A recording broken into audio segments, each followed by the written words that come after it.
gonna go, but there's my goofy face. I made a goofball face. I made a copy of that just right off the bat. People want to know, like, if I was to make like a really goofy thing within, say, under 3 minutes, how can I goof up this picture, right? So really good filter to goof it up right away is the Liquify filter. So if you go up in a filter, you go to Liquify. This is a very fun filter if you're just looking to make somebody's face goofy in like under 3 minutes. So you have all of these things. In here you have forward warp, so you can like kind of like warp things around. You can increase the pressure of the brush if it's not warping quite enough. And then that will warp. I'll give myself Spock ears, okay? So that's forward warp. And there's pressure and size and all this dialed up here. I realize Pixlr may not have this feature, but I know some of you are out there using Photoshop, right? And then there's these pucker and bloat. So if I go bloat, I can bloat my eye up like that, and then start making me look like an alien character in no time. You know, let's bloat that up. And let's pucker the nose, you know. And there you go. That's just like, oh my gosh. It's terrible, but funny at the same time. Then there's this reconstruct tool if you're using Photoshop, where if you want to undo something or do a little bit less, you can like undo that with the reconstruct tool, right? That doesn't look near as funny, but there's the reconstruct and you can explore all those. I'm gonna bloat that eye back up a little bit because that was way funnier. There you go. And pucker in my mouth. Ooh. There you go. Sound effects are free. Boom, done. So that was in under, like, you know, in seconds, you can be making somebody's face. If you've got some friend that you want to make a really great birthday card for, there you go. So Liquify. The other popular thing that people ask is like, how can I change eye color or hair color, right? There's multiple ways of doing that. You can YouTube change hair color or eye color, and there'll be other ways to do it. But I make a blank layer here. So I'm going down here, boom, blank layer. Let's say, I don't know, you want to change, I want to look devilish, so I'm going to change my eyes to more of a pinky red color. You go here. So that was, I click on the foreground color, change that. Go to the brush tool. Again, you can adjust the size of your brush and then just paint in, adjust the opacity. You can paint in it solid, you know, and then you just change the blending mode here to overlay or soft light. So overlay gives it that more like some kind of weird horror movie, like eye glow thing, or soft light is a little more subtle in its change. You go overlay, you could also just crank down the opacity a little bit, you know, and then I always zoom in. So I've had the Z key, zoom into the eye here. If you've got some spill, easy way to deal with that is to go to the erase tool, right? And then you can just erase that stuff off. Now that's on the hard brush. I would go to a soft brush and then this soft brush that spill away, right? Just to remind you. The more advanced way is to mask, and the tutorials cover that. So there you go, I've changed my eye color. So in under 5 minutes, under 3 minutes, you've liquefied me to look like an alien. You know how to change eye color. You could take this technique forward, make another blank layer there. If you wanted to add things to the face, like, I don't know, let's make parts a bit more green. I can just go, and Pixlr will work like this too. You can just go fill that in and then change the blending mode to something like soft light or overlay. Crank down your opacity if you need to, and then you're changing your skin kind of color, right? That's looking pretty crazy. I know it's hard to believe that I never really planned on what I was doing. I just freestyle it. Then remember, if you want to even tweak that further, that face color, you can just go to your erase. I'm on the soft brush here. Boom. I can go and I can erase that stuff away. But if it's too harsh, I undid that. Remember, the undo is undo Command or Control Z. You can just crank down your opacity. You don't have to erase it at 100%, and then you can kind of paint with the eraser. So if you want to get a bit more subtle in there, you just sort of like paint some parts away so you can make it look a little more realistic just by throwing on a soft light or overlay layer there, adjusting the opacity down a bit, and then you can erase parts away, and then you're kind of blending that green in. And then I think I'm looking like the Grinch. Who knew? I never really thought that until right now. So there you go. So liquify, changing the shape to the face. And now you know how to change eye color, skin color, colors, right? You could also, if I went, I'm going to make a duplicate of this. You could still go up into the images and adjustments, and you could still go to like levels, hue, saturation. So you could change the overall hue if you really wanted to. That's other popular way of doing it. Increase or decrease the saturation. Don't forget about those simple adjustments. And then you could throw these back on, turn that off, turn that on, and you can start blending things together and doing different things. And you know, the neck's a bit more pink there, maybe you like that. You could also go into this layer here. If you like the pink neck but don't like the pink on the ears, just go to your erase and erase away. So really all photo manipulation is kind of adjusting colors, changing the shape of something, and the other part is kind of collaging things together. So that's the next part I'm going to cover, right? Is you can grab stuff off the internet. You can grab eyeglasses. You can grab a cat face or a lion face, and you can grab parts of it and bring it into your photo and sort of collaging things together and then melding things together. That's the basis of all photo manipulation, right? So the next step now is to, hey, maybe I want to give myself the nose and this mouth here, you know, make myself super cool looking.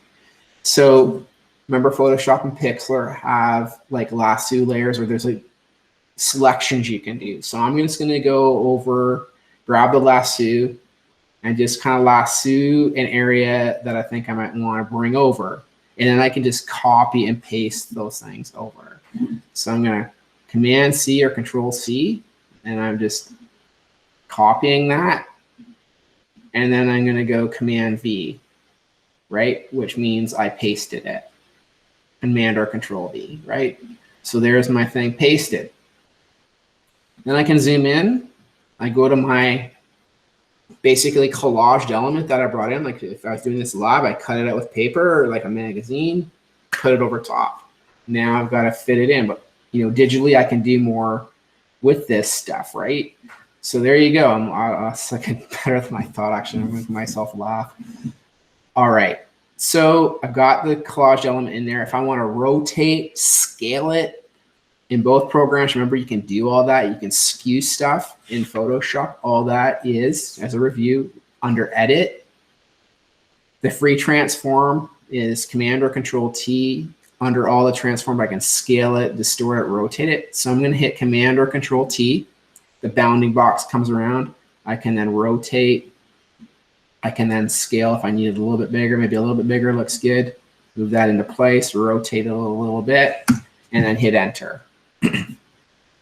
My next step now is to kind of like morph this into place of the face, right? Like how am I going to make this look more realistic than just like a cutout image? I'm going to bring it back to 100% after I do this, but I personally find if I lower the opacity, almost like it's like on a light table, I can see what's going on with it a little bit better, right? And then I'm going to zoom in a little bit and move that up. So I might want to warp it. So Photoshop, I'm not sure Pixlr does this. Photoshop gives you many warp tools if you want.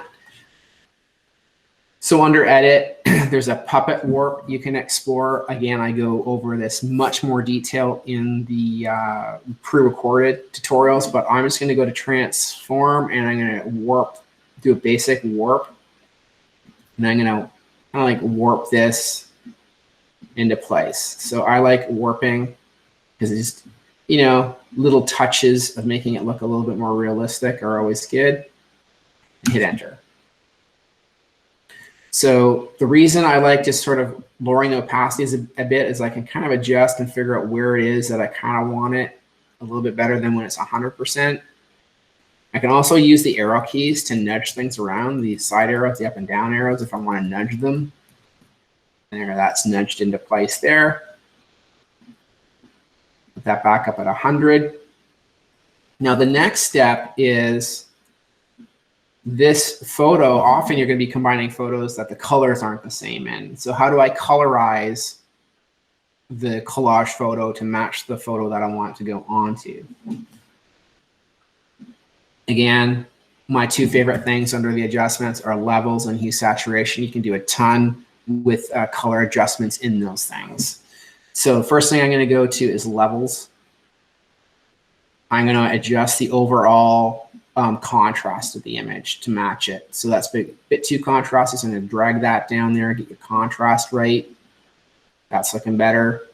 Then remember, in levels, I can separate the color channels. So my hunch is I'm going to go try red. Add a little bit more of a red tint. Boom, already that's looking better. I have a feeling from past stuff that's as good as it's going to get. But if you want, if you're doing this on your own, you could explore green and red color channels. So that's looking good. Good enough now. And then the next thing I would go into is adjustments and then check out hue saturation. And if I adjust the overall hue, that's not really doing much in this image because there's a lot of white in it. It did a little bit to the other areas. Maybe I increase the saturation. That's going to help a little bit. So pumped up the saturation a little bit. That's looking much better, right? In Photoshop under the image adjustments, so there you go, levels, hue saturation. Another quick and easy one is you could throw a photo filter on there. You could increase that density. Obviously, this is not the color I want, but I could go and pick a color, maybe more of a green tint to match the face. It might be a bit better. And there you go. And then I'm going to just decrease that density a little bit. And that's looking much better. That's looking like, I'm not going to keep going on and on and on, but you can spend another 10 minutes on this kind of like color matching. That's basically what you're doing. And then all I have to do to get this in place properly, the last step, once you've cut it, you've morphed it into place, so, you know, rotated it, shifted it, and then color matched it. The next is just to like blend it. And the easiest way to blend is using the erase. The way that I do it is masking, but I'm not going to demo the masking now because the tutorial, the longer video tutorials cover that. So erase, soft brush. I'm going to lower the opacity down to around 50, between 40 and 50, see if that works, and then start erasing those edges. Maybe increase that a little bit higher just to get rid of the edge first. Here, there you go. Just get rid of the initial edge. So you start morphing that in. And then I can then go and lower that opacity there. And I call this dusting or blending the image, but I call it almost like you're dusting it. Lowering a little bit. And you can kind of just dust the edges in.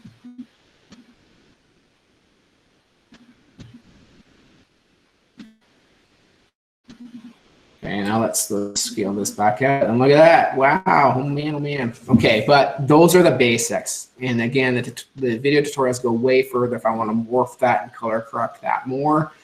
But holy man, am I looking like a goof. All right.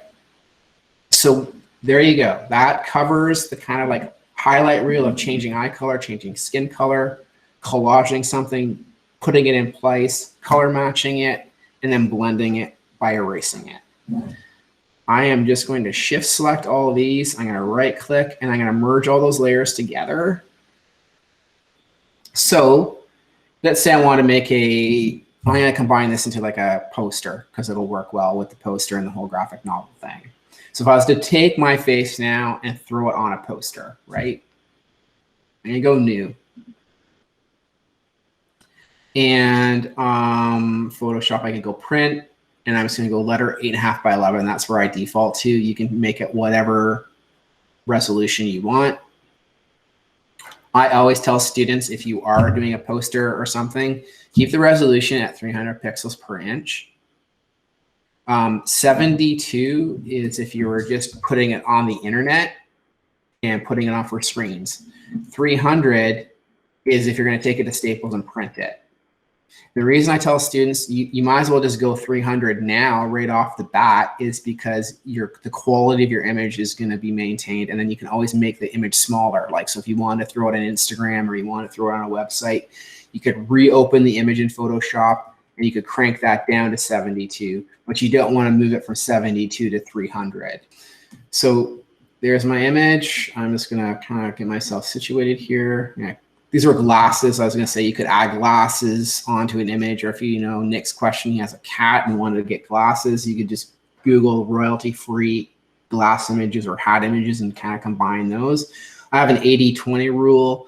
As long as the photo manipulation is kind of like 80% your photos and like 20, that's a loose rule, but yeah, you can use some royalty-free photos on your photo manipulations if you want. So I have my poster set up. I'm just going to go here into this image and I'm going to drag that over into the poster, and there I am. So because I photographed myself against something dark, it's going to be a bit easier to remove the dark background.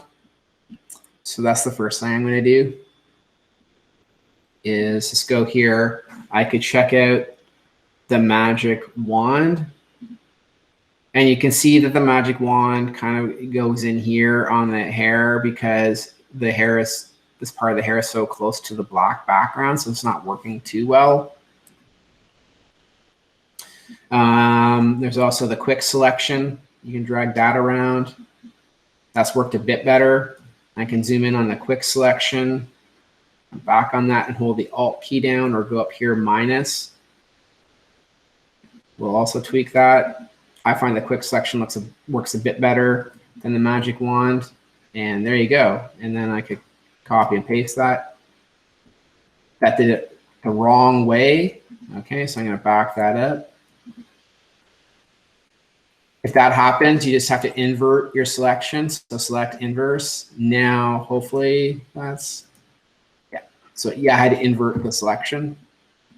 So there you go. And then I've got some of this extra stuff around here. So I'm going to go to the erase quick and erase that away. And then I have myself here removed to put myself wherever I want, right? I'm going to make a couple other copies of that as I'm demoing this, turn these off. And then again, you can Google like making cartoon image inside of Photoshop, and there'll be tons of information on it. Or, you know, apps on your phone will do the same thing now in like 2 steps. So if you want, you can combine, you can do some stuff on your phone, bring it into Photoshop or Pixar, whatever is easiest for you. So I'm going to keep my foreground and color like this, right? So the first thing I'm going to show you is a filter inside of Photoshop. Go to the filter gallery, and then you can start throwing filters on here, right? But if you want it to look like a cartoon or a sketch,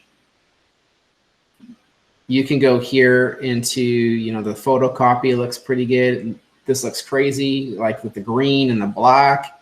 I could go to the stamp tool, right? But if you wanted, so what this is picking up, what I was going to say is the sketch area picks up the foreground and background colors. That's why I kept it here to show you. So if you don't want it green, you don't want it black, I'm going to go in, I'm going to change these colors to something. I'm just going to remove the green, right? And I'm probably going to reverse it. So I'm going to go cancel here for a moment. I'm going to go here, make that white. I'm going to try reversing it. Now if I go back into the filter gallery, back into the sketch area, it's looking more like a sketch now, right? So that responds, the sketch area responds to your foreground and background colors, however you've organized those. So you can do a ton with that. And let's go to graphic pen.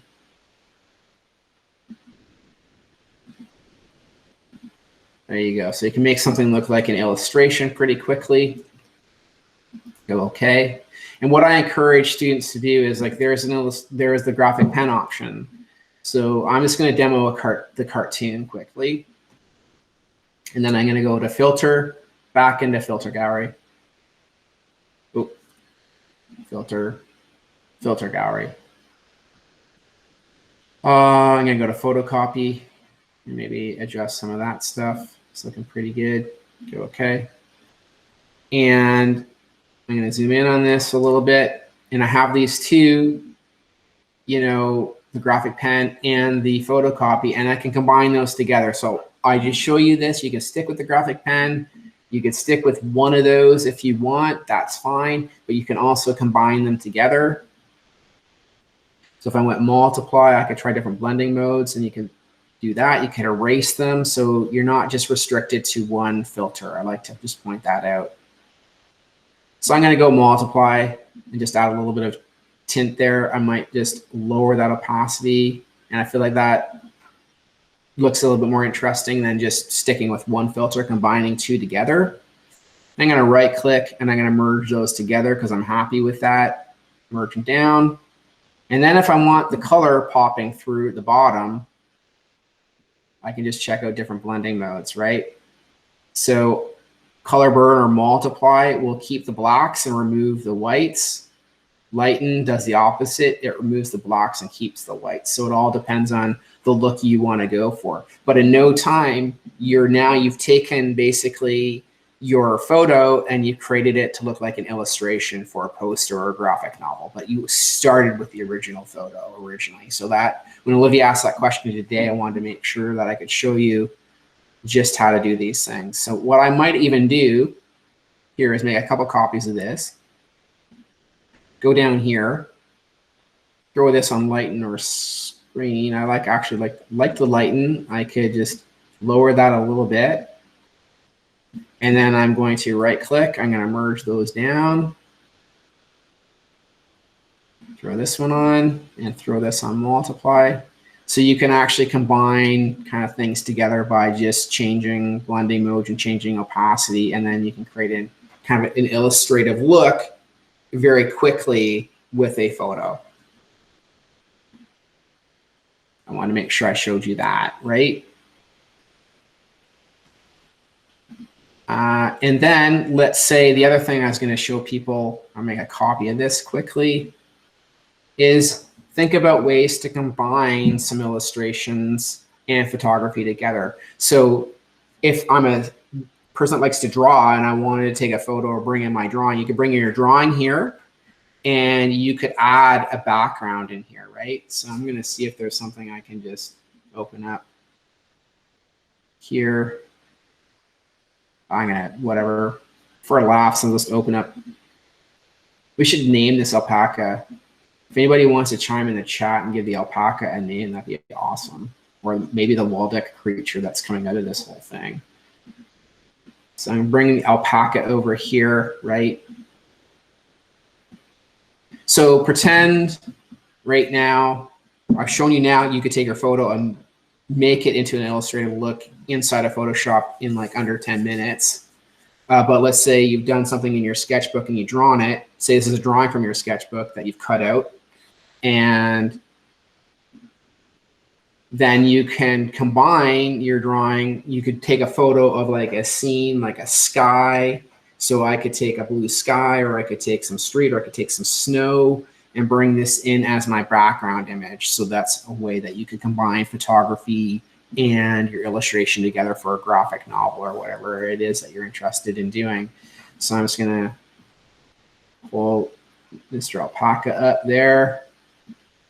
I like the eyes staring at my ears here. So it's looking pretty ominous there, you know, and hit enter.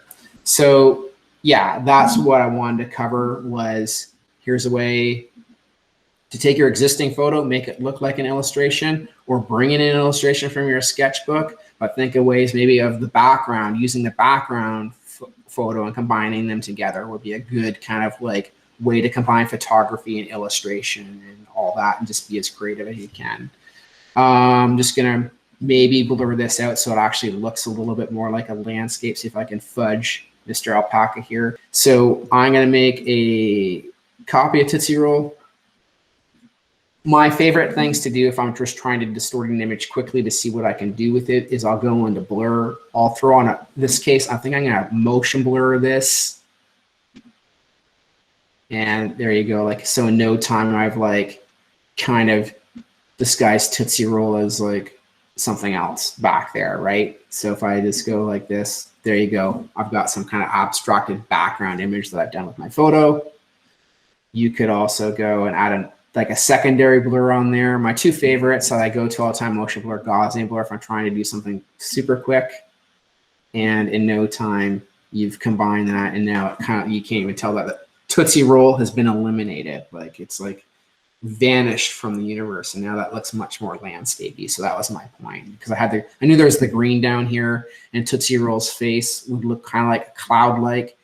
So there you go. So that's my quick demo on like bring in your sketches, your illustrations. Think about ways to combine those with photos and have fun with it.